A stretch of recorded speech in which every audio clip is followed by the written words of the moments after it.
So, carbon dioxide. Why is it important to learn about it?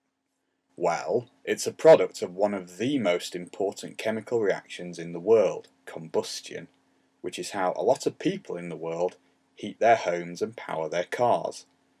It also unfortunately contributes to the greenhouse effect and global warming. If you want to learn more, here's a video from our channel just for you. The carbon dioxide molecule is formed from one carbon atom and two oxygens.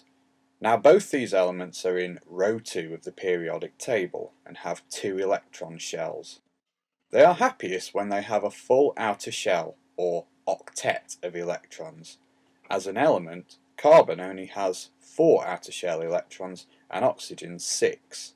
We get double covalent bonds between the atoms, where 2 electrons from each atom are shared, making 4 bonding electrons in total.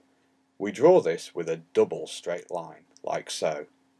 The two groups of bonding electrons in carbon dioxide repel each other, and this keeps the oxygen atoms as far away from each other as possible. Because of this, we can say that the carbon dioxide bond angle is 180 degrees. Knowing what you know about the bonding in a water molecule and a carbon dioxide molecule, which do you think is going to be more reactive? Again, pause the video and resume once you've had a think. Well, the answer is that carbon dioxide is the less reactive molecule. Because it has 2 bonds with each oxygen, you need a lot more energy to break the atoms apart. Think of the covalent bonds as thin wires. To cut a bond between carbon and oxygen in carbon dioxide, you'd need to cut through 2 wires, which would take more effort than just cutting through 1. Its strong double bonds make it very stable, and so whenever there are stray carbon and oxygen atoms flying about, they love to get together and form carbon dioxide. But in one way though, carbon dioxide bonds are similar to water bonds, so here's a final little challenge. Can you think what this similarity might be? Here's a hint.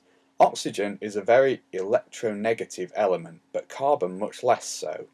Pause and resume once you've thought about it. The answer is that, like water, the bonds are polar covalent, making the carbon atom delta positive and the oxygens delta negative, although unlike water, carbon dioxide is not a polar molecule overall.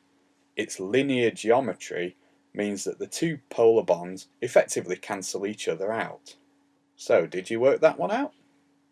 Let's sum up. Carbon dioxide is made from one carbon atom forming polar covalent bonds with 2 oxygens. These bonds are at 180 degrees to each other and are stronger than the bonds of a water molecule, making carbon dioxide more stable and unreactive than